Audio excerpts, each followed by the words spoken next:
Hi, I'm Sparrow. I'm 11 years old, and my favorite thing about Disney is the Marvel movies. I am Stitch. I'm 9 years old, and my favorite thing about Disney is going on the Disney cruise. And I'm Tony, their Disney dad. And my favorite thing about Disney is Walt. And our podcast is Disney Discussions. Disney Discussions is a family-friendly podcast where we discuss all things Disney. Sometimes Stitch Sings a song. Find us at www.disneydiscussions.com, and you can find us anywhere you listen to podcasts. And it's free. Free is always a good thing.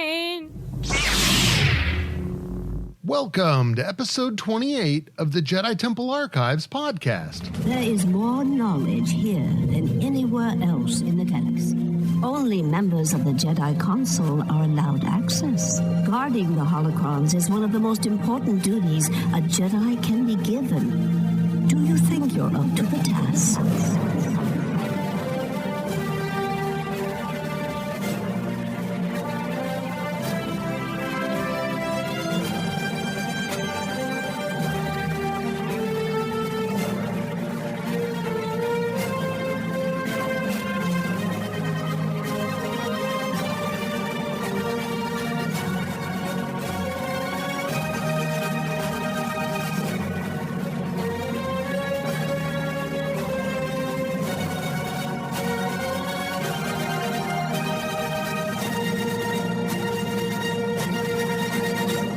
Hey there, Star Wars fans. Welcome to another episode of the Jedi Temple Archives podcast. I'm your host, Rob, and I'm joined again this week by my trusty co-pilot and co-host, Tom. Tom, welcome back. Always great to be with you, Rob. I love being on the Jedi Temple Archives podcast. See, you switched it up this week. I like it. Just slightly.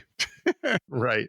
And we are recording this episode on Tuesday, October 1st, 2019. So we are into the month of October. I've heard that there's a movement online right now to have it be October in honor of the first Jedi Temple. So I think maybe we'll adopt that as well. Sounds good to me. Why not? So I don't know if that's going to turn into like Oktoberfest or what the case is going to be. We're going to have some sort of Star Wars beers involved, but like green milk beer or something. I don't know. Right.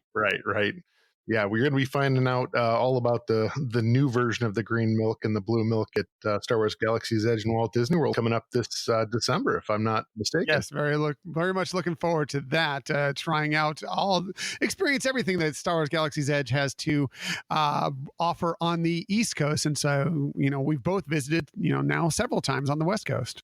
Absolutely. So.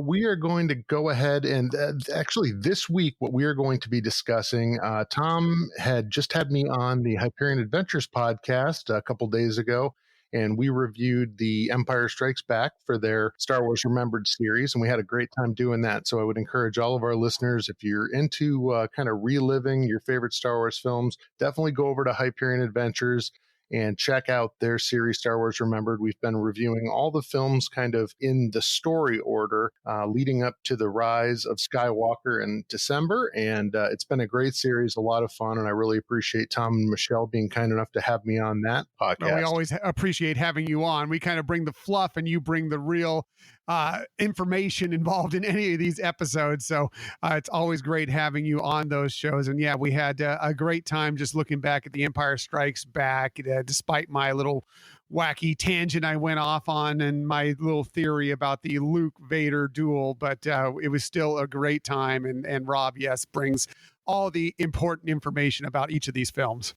Yeah, and I don't think there's anything wacky about it. I mean, I thought that you were pretty much spot on with the majority of what you were throwing out there. I thought it was really insightful, and I think there's a lot of truth to that. So I'm not going to spoil it here. Definitely, let's have our listeners go out there and check out the entire episode for themselves. I think they'll get a lot of enjoyment out of that. All right, before we jump into this week's main topic, I do just want to take a quick moment to thank our new sponsor, Lucas Family Travel. Are you interested in taking a trip to the planet of Batuu and the ultra-immersive world of Star Wars Galaxy's Edge at either the Walt Disney World Resort or the Disneyland Resort? If so, the one thing that I can tell you from personal experience is that planning any Disney vacation can be completely overwhelming. That's why you need the expert planning services of Casey Lucas at Lucas Family Travel.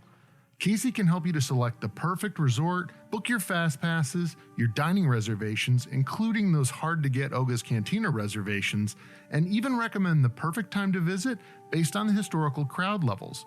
And the best part is that all of these services are completely free to you and included as part of your Disney vacation package. So visit lucasfamilytravel.com today to book your vacation package and enter the promo code JTA Podcast in the comments to receive a free gift with your booking. Again, that's LUCAS familytravel.com to book your trip today. And as they say on Batuu, may the spires keep you.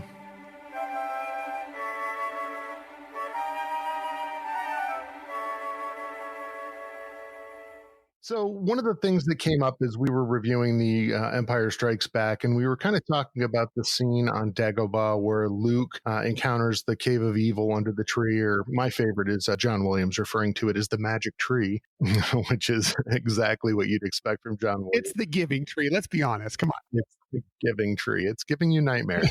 And, it kind of came up that is something we could really do an entire episode on. And interestingly enough, for people that are just familiar with the movies themselves, that is really the only time within the canonical Star Wars films that we see that Cave of Evil under the tree there on Dagobah. But in reality, within Star Wars canon, there is a predecessor to that particular event.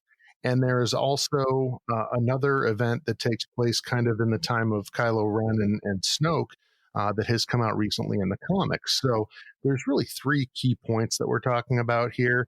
And I think it probably is going to be insightful for a lot of our listeners to kind of hear what those are and kind of decide for yourself what that Cave of Evil is really all about. So, Tom, if you're up for diving into that, I think we'll do that. Yeah, sounds like fun. Let's do it.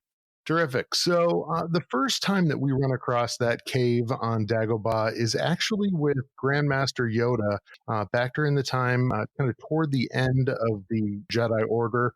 And it's actually takes place in season 6 on the Clone Wars. So Yoda is on a quest. He's heard the voice of Qui-Gon kind of from beyond the grave, and he's trying to track down. He's not really sure at this point if he believes it's truly Qui-Gon or not. And he is kind of following the clues and on a quest to determine if there is a way to kind of exist in the Force after death. And his quest takes him to Dagobah, and he finds this Cave of Evil. And upon entering it, he has a very similar experience to Luke. And we're going to play a clip of that here.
So basically what we see in that particular scene is, as happened with Luke, Yoda has a number of visions, some of which actually come to fruition, and some of which don't, but they're all really based on his personal fears. And that seems to be really a core component of what this dark side vergence is really what this cave is. Tends to generate in the people that enter it. So, Tom, when you saw this particular scene within the Clone Wars, what did that evoke for you? It's just kind of interesting in that, the fact, especially when you bring it back to, before coming into this, we knew nothing about the Cave of Evil. We just saw it within The Empire Strikes Back and, knew it was there, knew that it was kind of was part of the training ground that Yoda sent Luke into, but we really never knew much about it. I think I read the novelization at one point, and there was a description in there that the reason why this place existed was because of that there was a dark Jedi that was in this spot that was kind of done away with, and that kind of left that imprint on that area, and that was the part of the reason why Yoda picked this place. I'm sure we'll get into that a little bit more as we move on, but it's just really interesting, and I kind of relate it to, and this is totally going out of the Star Wars universe, but into another fandom maybe out there, and it goes into the Harry Potter universe, and there's a creature in there that they kind of use to train some of the students in the fact, and it takes on the appearance of any of the students' biggest fear, and that's kind of what this related to me, is that this is a very similar issue in regards to that. Whatever goes in there, whatever you're carrying with you, whatever issue you have, whatever baggage you have, this is going to try and take advantage of that and show it to you, and then how you deal with it is up to you, each individual. It's funny that you bring up the Harry Potter stuff because there's definitely a parallel there. And ironically, you've got John Williams, who did the music for both of those series. So it's certainly a great musical tie between the two as well. Yeah. I just kind of funny as I was, thinking about it more as we were discussing that we were going to do this episode and how they kind of relate to one another. And I don't feel like that's the only place we've seen these things happen. I think that, it goes out through many, horror novels, and that a lot of times that the thing the bad person, being, spirit, demon, whatever, will take on the image of what you fear the most or what you don't want to see the most. And I think this kind of relates to that, and that this cave is kind of the closest thing to a really scary time within the Star Wars films, at least for sure the original trilogy. Right. And interestingly enough, I mean, certainly the cave feeds on your fears and presents those to you in a way that is kind of meant to take a mental toll on you. And really, that's the test of the cave. But the other kind of interesting thing, and we'll talk about it both here as well as in the scenario where Luke enters the cave, is that part of what it shows the viewer also seems to be a portion of truth, really. When Yoda goes into the cave, he does see the scenario where the Jedi Masters confront Emperor Palpatine or Supreme Chancellor Palpatine at the time, and he kills the Chancellor sent against him. He sees Mace Windu get, struck with the Force lightning and tossed out the window. But there are a number of other scenes that he sees that did not actually come to fruition. Ahsoka is killed by Anakin. We never actually see that. So it's almost like it shows you possibilities based on your fears. Well, always in motion, the future is, as we also learned very much from The Empire Strikes Back. And I believe it does show you glimpses of the truth, almost the worst possible scenarios. That doesn't mean they could happen. Maybe they don't happen, but they definitely are there to be shown to you. It's really interesting the way that this is portrayed through it in the Clone Wars itself, and again, we seems like we talk about this every week. If you've not watch the Clone Wars, it's coming to Disney Plus very soon, so you're going to have access to that very soon, so you can catch up on a lot of these things that we've talked about throughout the Jedi Temple Archives podcast show.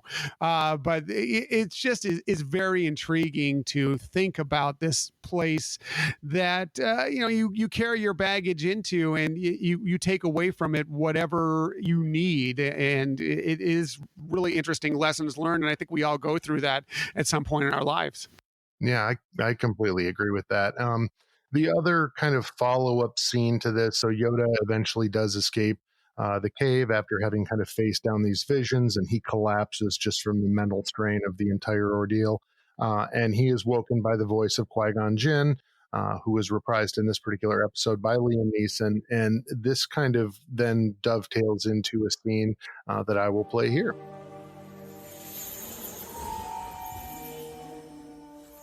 Yoda, come back to us. Yoda.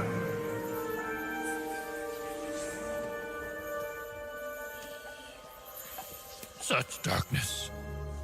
Such evil. When will this happen? It is happening right now. It has always been happening. With each day the Clone War wages, evil is growing in its power. What you felt in the cave is merely a portion of what the dark side now holds. Such power. Any hope that the Jedi can prevail is there? There is always hope, my friend, though it often comes in forms not looked for. The key is knowing how to see it and seizing that opportunity. I have been tasked with guiding you forward.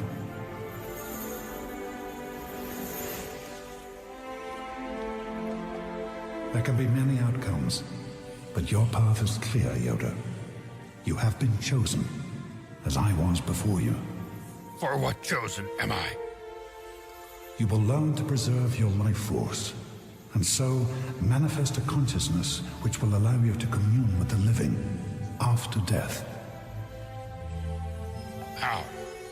Dark times are ahead, and forces of light must remain. This is the path of only a few Jedi. You will travel to one of the origins of all life in the galaxy. This place is where? The Force will be your guide. Goodbye, my friend.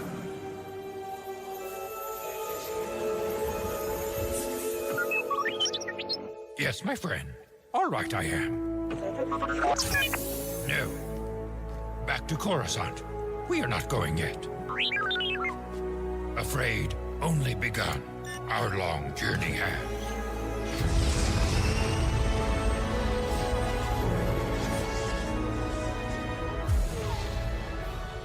So what we have there is, Liam Neeson is really kind of starting to guide Yoda down the path. He's been assigned to teach Yoda the path of keeping his consciousness and merging that with the Force and allowing him to communicate with the living after death. And certainly we see how that plays out in the films.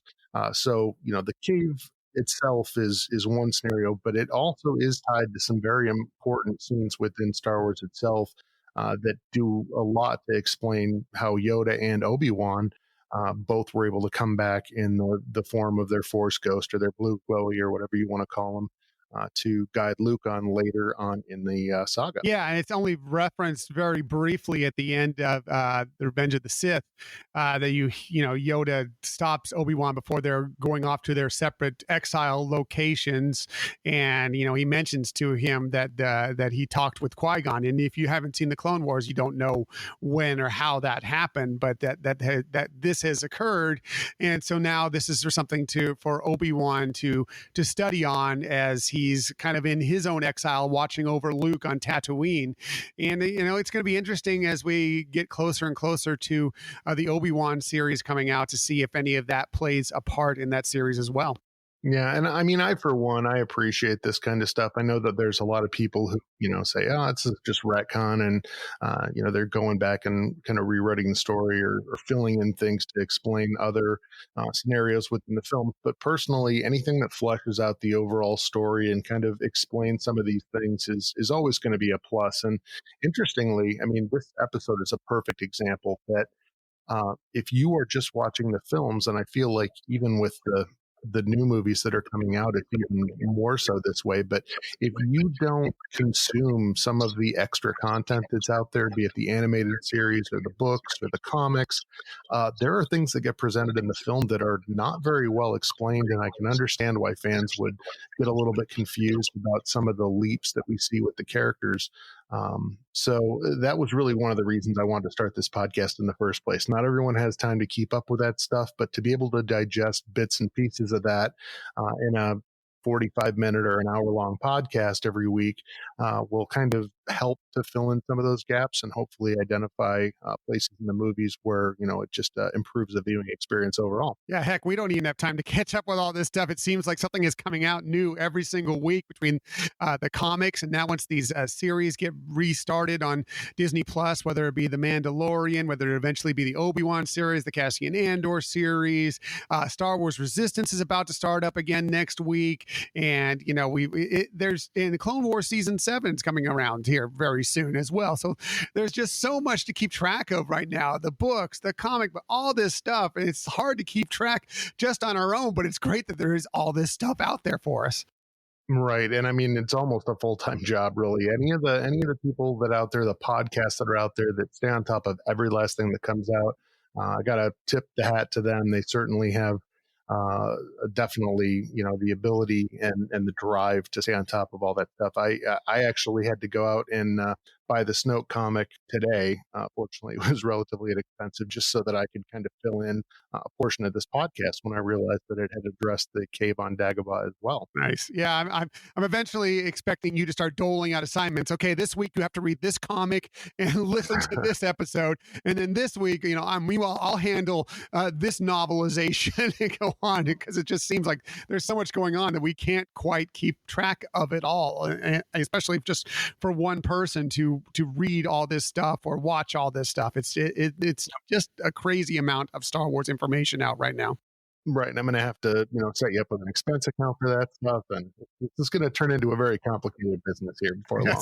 Yes. I have no doubt. I've seen your work with XL. I'm sure you'll do just fine. Right.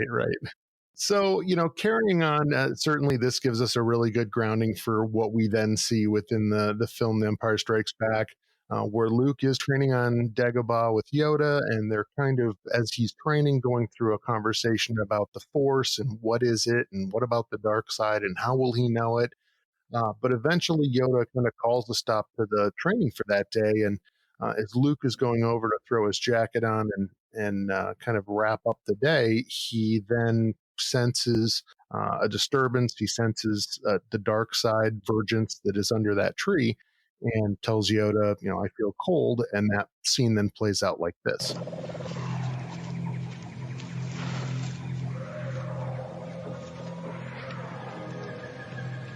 There's something not right here.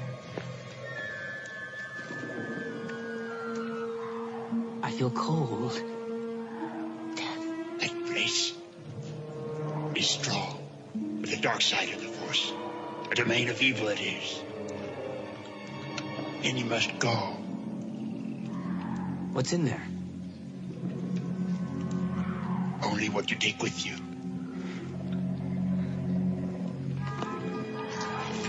Your weapons. You will not need them.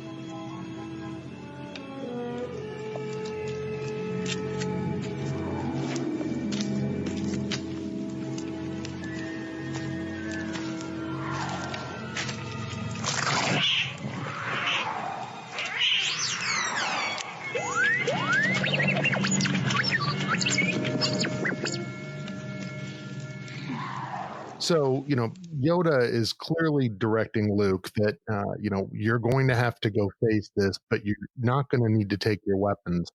You will not need them. To which Luke responds by strapping on his weapons belt in classic Luke fashion. And I think you could say that, that in a lot of ways led to what he experienced within the cave. Yeah, I definitely was going in there, afraid enough that he thought he might need to fight. And so that's always there in the back of his mind when entering there. And that's exactly what we were just discussing. This cave of evil kind of feeds on, is the fact that, okay, this is here. He's already preparing for a fight. So let's kind of bring him a fight. Right. And this is really the portion of the scene that kind of led me about a week ago to post on social media that this is really something that is very similar to what happens to a lot of people when they go out on social media. What you bring with you it tends to be the experience you have, and people that kind of go out there spoiling for a fight are going to create that type of scenario. And there's definitely a lot of that going on currently within the Star Wars fandom. I think that there are people that in some cases feel like they know best what is what. And instead of saying, this is my opinion, I want to hear yours, and, let's see if we can talk through this, it almost turns into a combative experience. So that's certainly not what we try to do here. I know there have been times on this show where you and I have had differences of opinion, and we always try to address that in a mature and adult way, and listen to each other's thoughts. And, it's always a fun conversation. It's never something that turns into a battle, I guess, between us. And I think that's really the best part of what Star Wars fandom is all about. There's nothing wrong with a respectful discussion, and not everybody has to like the same things. Not everybody has to like everything. Yeah, you can disagree on things, but as long as you can listen to the other person and come to, a respectful disagreement on it, that's fine. And who knows? Every once in a while, like you've discussed some things with me, and I've I have, maybe changed my opinion slightly on some things. I don't know if that's happened with you on some of the things I've said, but Yeah, yeah, I mean, absolutely. at least, we're willing to hear one another out. And, it's what's sorely lacking one in our country to be in general, but, particularly in the Star Wars community right now and on social media, there's just, it seems like it's just people just wanting to be loud and shout out and not willing to listen to other people. Yeah, and I mean, the funny thing is that for the most part, these are people's opinions, right? No one knows for sure what was in the mind of George Lucas or any of the other creators of these content, or it wouldn't be a conversation that even needed to be had. It would be, this is what they said it is, so this is what it is. And, so I would just encourage people, when you're out there, when you're talking about this, just keep in mind, this is supposed to be fun. This is supposed to be enjoyable. And none of us know for sure uh, what any of this is. It's just kind of fun to have a conversation and see where we can pick out the little nuggets that may have a hint of truth to them. And that's always just part of the fun, as far as I'm concerned. And there are people out there that are kind of looking just to pick a fight with people. And if you're just posting out there and you're just looking to have a good time, and some of these people come along and start trolling you or whatever the case may be, don't engage. Just block them, mute them, whatever you need to do. Just move. There's no reason to get into this situation and encourage it that much more, because a lot of these people, that's just what they're looking for. Yeah. Yep. And I guess I always look at it as, let's just keep it positive. That's really what the community needs. And I think that's what we're going to do going forward. So again, I think it's something that had to be said. And this is really a great episode to kind of bring up that point. But getting back to the main topic here, so Yoda has told Luke, do not take your weapons. You're not going to need them.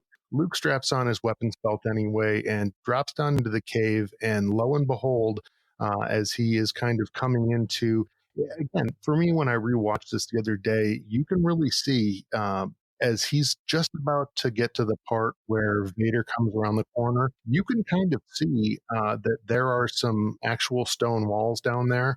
And it is more of a temple almost. And in looking at the Snoke comic, which we'll get to here in just a moment, there's definitely another hint of that, as there was with the Yoda scene in Clone Wars. So, Yoda is going into more of a formal structure that's kind of buried there under the bog. So whether this was a Sith shrine, as Tom said, there was some information about this back in Legends that has since been, kind of done away with. But I'm sure that they're going to, at some point, there's going to be maybe a little bit more of an explanation of how the dark side virgins came about. Yeah, it wouldn't shock me that this something along those lines comes out. I think that what was told in Legends makes a complete sense for the most part of why this place would exist the way it is. As far as the stone walls, I was, interesting that you're bringing that up. Maybe it was built as a temple eventually, or created as a temple, but I always kind of just assumed it was more just part of the vision itself, almost like, this is what's happening. But, I really never thought that much about it. So your point is well taken there, Rob, that it definitely could be something that's been built up for centuries. Right. So, as Luke goes in there, we get the following clip, and we'll discuss what we're hearing.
So obviously that scene wraps up with Luke having defeated Vader, or so he believes.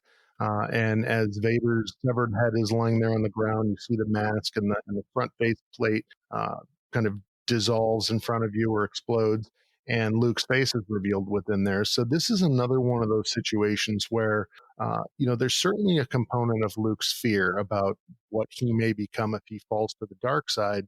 But there's also a hint of truth in what you see, in the sense that really it is Luke's flesh and blood that resides within that mask, and he just doesn't know it yet. It's almost like foreshadowing for what we're going to see later in the film. Yeah, a little piece of both there. I mean, I always took it as more along the lines of, if you act in this way, if you, go in with violence on your mind first, which is not the Jedi way, which actually Yoda had just been telling Luke, then this was going to cause your downfall. Basically, you're chopping your own head off. You're going to fall the same fate kind of as Vader in many regards. But really interesting in that regard too. If you want to look at it that way, that you tear off the mask and there is another Skywalker behind it. So I think it does work twofold.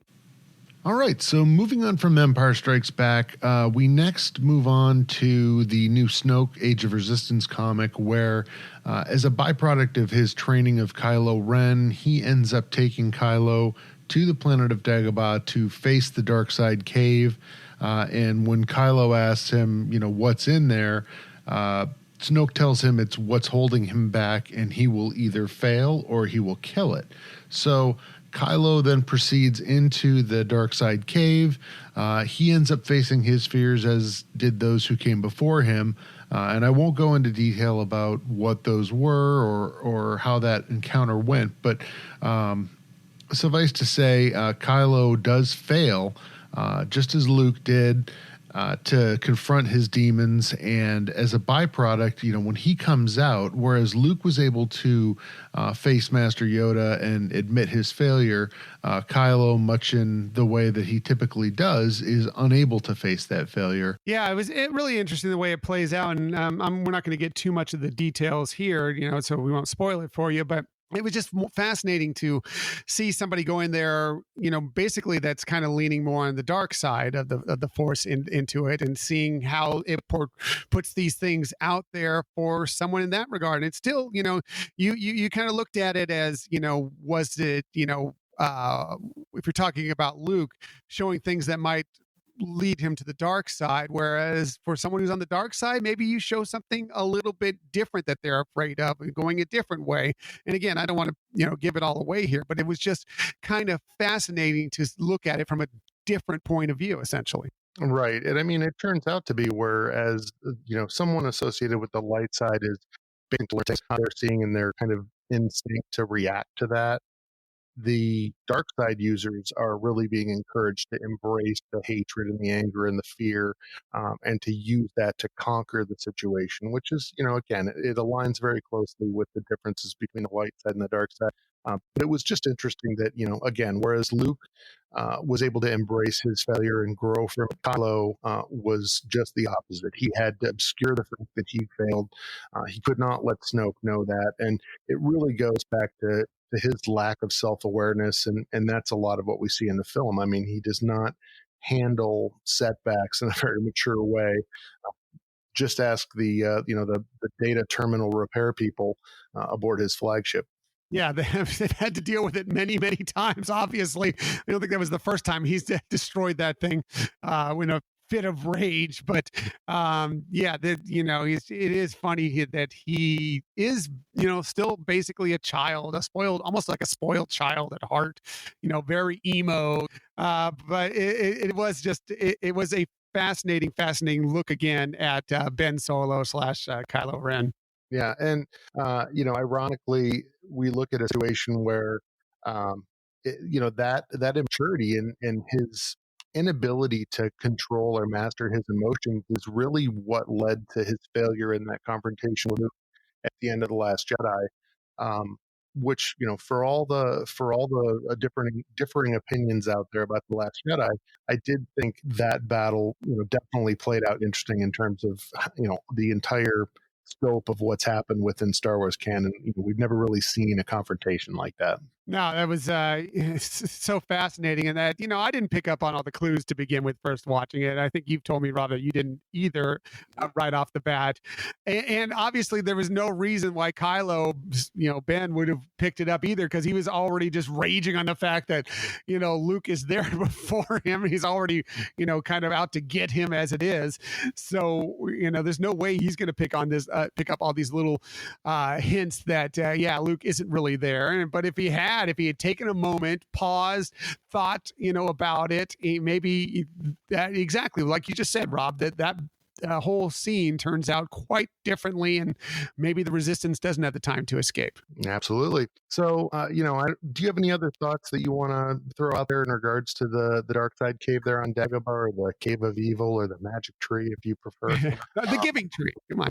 Right, the Giving Tree for the children. No, I just find it fascinating, and I do believe it's up for a lot of interpretations as to what is being shown to all the people who visit that tree, why they're being shown this, what's the reasoning behind it, all these different images, these apparitions, what is going on there. But I think it's a fascinating discussion, and I'm sure that you would love to hear from others out there what they think of the Giving Tree. Ties to the allegory of the cave. I mean, there's a lot of different things. Certainly not the first time cave has been used as a learning tool, but we won't go into all that here. I definitely do want to kind of keep this episode a little shorter. We've been a little bit long in the last few weeks, and I do want to get to a little bit of Star Wars news as well before we wrap up. So I would definitely say that the biggest thing that has come across the holonet this week is the news that Kevin Feige has been in talks with Lucasfilm to take control of a Star Wars film in the upcoming future. And Tom, I'm going to go on a limb here and say that was exciting news when you heard it. Yeah, I know you're excited about it because you've been calling out for, Star Wars to get a piece of Marvel into it for the longest time. And yeah, I mean, you look at the world that Kevin Feige has helped create within the Marvel Cinematic Universe, how he's been able to make everything connect so fluidly and be so interesting. And, it's very rare that there's a hiccup in any of the films. Are some better than others? Yes, of course. But it's rare that you find one you're thinking, oh, that is just not a very good movie. And I just think Kevin Feige is one of the biggest reasons for that, if not the largest. And to hear him being tied in with the Star Wars universe, that's, I don't know how we could say it any other ways, and that's probably good news. Yeah, the way I've always looked at it is that, certainly the Marvel movies, the standalone films with the various heroes were a difficult enough task. But when you start looking at the movies where you were pulling multiple storylines together, be it, some of the Captain America films typically were known to bring in other heroes that would play a part in that, especially in films like Civil War and the Avengers films. Certainly felt like one of the things that Marvel has done incredibly well is to balance out all the busyness of having all these characters, tell useful and kind of cohesive stories for each one, and really play that balancing game well. And sometimes it feels like that is an area where some of the Star Wars films have fallen down a little bit. And certainly economy of motion, making sure that, every minute of what's on screen, serves some sort of purpose and is either driving the story forward or, enhancing the action or whatever the case may be. So I'm really looking forward to see what he can bring to a Star Wars film. And again, we know the Skywalker saga is wrapping up, but I'm certainly hoping that Star Wars as a franchise is going to go on and really kind of find its identity, I guess, without the Skywalker saga at its core. I find with the future for Star Wars fascinating. I like the fact that we've seen recently that they've been able to tell stories, because for so long it was wrapped up around the Skywalkers, and yeah, that's great. We all love the Skywalkers, or at least the Skywalker saga. And there's been so much involved with Jedi and Force users, Jedi, Sith, whatever the case may be. But we've seen more recently that they've been able to put out some films and some series, and we have a new one coming out, which we don't know if there'll be any Force users in it.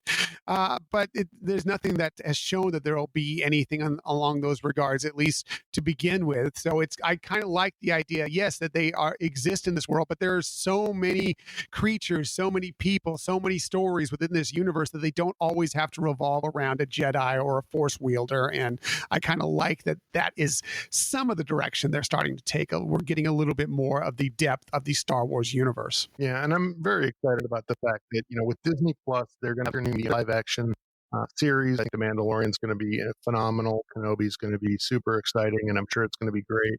I'm looking forward to the Cassian Andor series. So, and it's going to be really interesting to see what other things happen to come down that pipeline. I know there's been the big movement for make Solo 2 happen, so certainly we're on board with that. But if they tend to go more toward having those stories be told on Disney Plus and take advantage of that platform, I don't find that to be a negative in any way, shape, or form, given the funding that they're giving those programs. I think that in a lot of ways, it's even better to have them as a series on that particular service. I think you can tell more stories in a useful way. It doesn't have to be this big epic movie, about some characters that, maybe hit or miss. Some you like, some you might not like. But if it's, episodic, where you can move on to different worlds, different storylines encapsulated within maybe one greater story, I just find that's a greater way to focus on this entire Star Wars universe. Right. And going back to other Star Wars series, and I know you mentioned it earlier, Star Wars Resistance Season 2 is coming out later this month. And so, Kaz and the Colossus were fleeing from the Empire, and they were going to meet the Resistance on Dakar. I'm very excited to kind of see how that season pans out and what adventures are in store for that crew. Right. The season number 1 really picked up. It's kind of similar to what happened with Star Wars Rebels, and the fact that they kind of put all the pieces in place, since these were almost all entirely new characters. They kind of wanted you to kind of get to know the personalities of them, kind of give you an idea of where they are, what's going on, and then gradually, as the season progressed, especially into the second half of season 1, really a storyline picked up, the energy picked up, the action picked up, and I expect them to go full steam ahead right into season 2. Yep, absolutely. And the last bit of news that we've got for this week is certainly that this Friday is going to be Triple Force Friday. So, there's going to be a lot of cool new merchandise out. I know Tom was sending me a list of some stuff that was out. We were kind of having some conversations around that. So if you are looking forward to Triple Force Friday and you have any plans to pick up any of that merchandise, definitely shoot us a note either via our email at jtapodcast@gmail.com, or you can shoot a message to us out on Twitter. We're out on Facebook, Twitter, Instagram, and Pinterest at JTA Podcast. We'd love to hear what you've got your sights set on. And, if there's any other topics that you want to discuss as well, we're always game for having a spirited conversation about anything Star Wars related.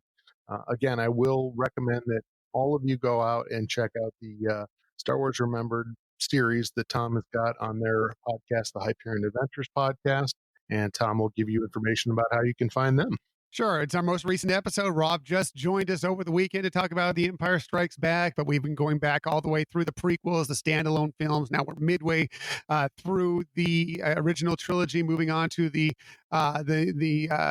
sequel trilogy that's coming up here very soon, right into the Rise of Skywalker. And you can always find our episodes pretty much everywhere you get podcasts. Best place to find us is on our own website, HyperionAdventuresPodcast.com. And if you want to follow us socially, we're on Twitter at Hyperion Podcast, Facebook, Instagram, and Pinterest at Hyperion Adventures Podcast. Awesome. Well, thank you, Tom, for making the time to come on again with me this week. I've been looking forward to talking about the good old Cave of Evil for some time, and it was interesting that there was some new information that had just come out about that within that Age of Resistance comic series. So it seemed like perfect timing for it. Again, if you guys enjoyed this podcast, please tell a friend and hook us up with a review on iTunes or wherever you happen to listen. They're very helpful in other people finding our podcast, and we really do want to grow our listenership and be able to provide more and more content to you guys hopefully in a format that you enjoy. So with that being said, you guys have a great week. Thank you for tuning in, and may the Force be with you.